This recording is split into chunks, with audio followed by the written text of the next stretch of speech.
I was quite surprised to see how low the rating for the Flintstones is on IMDb. This is the 1994 film, and it's only got 4.9 out of 10, and it has a Metascore of 38. This is a film that I have exceptionally fond memories of as a child, and I honestly thought it would have at least 6. This was directed by Brian Levant, written by Thomas Parker and Jim Jennewein, and stars, of course, John Goodman as Fred Flintstone, as well as Elizabeth Perkins, Rick Moranis, Rosie O'Donnell, Halle Berry, Elizabeth Taylor. Really good cast.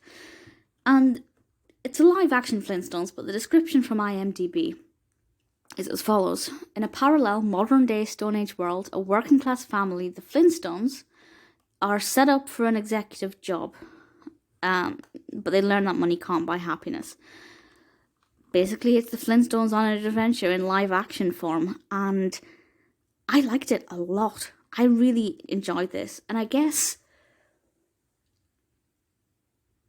the thing I liked about it is that because I grew up watching the Flintstones and absolutely adoring the Flintstones, it was just a fun way to see it in a new light.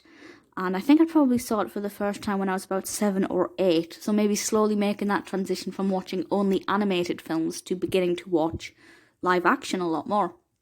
So for me, it was a kind of perfect transition.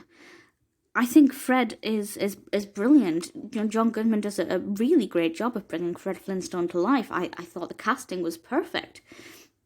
And Rick Moranis as Barney he looks the part. He really, really looks the part. And I think he did a brilliant job with Barney Rubble, who is definitely one of my favourite characters. There isn't anything about it that I think didn't work. The development of the narrative is very good. I think the pacing is great. It doesn't, take too long to get to the point. The set design is breathtakingly beautiful. And the car looks amazing. The costumes are fabulous. Because on the one hand, they're very basic. They're just bits of cloth.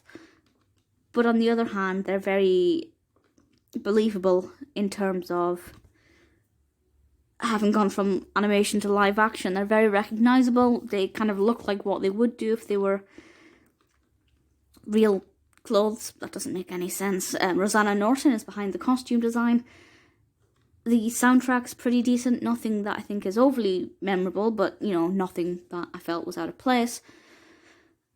I don't see any problems at all. And I'd love to go to Bedrock. It's just an absolutely, I was going to say absolutely brilliant film. Maybe brilliant's an exaggeration, but it's a very good film. It's a very entertaining film. As far as turning the animated Flintstones into a live-action film, this to me is the way to do it. I think if it was done today, there might be a few more special effects and things, but for the most part, there's not much that I would change. I really liked it. I thought it was very clever.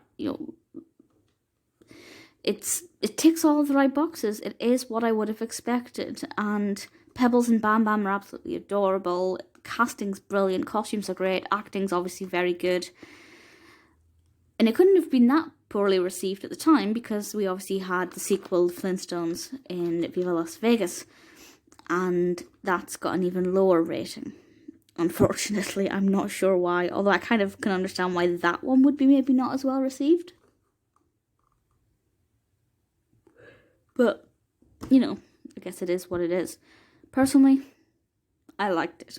I think it's a good film, it's a fun film. It's not meant to be a groundbreaking film that will make you question life and provide philosophical thought. It's a fun adaptation of the animated series. If you like the Flintstones, I think you will like this.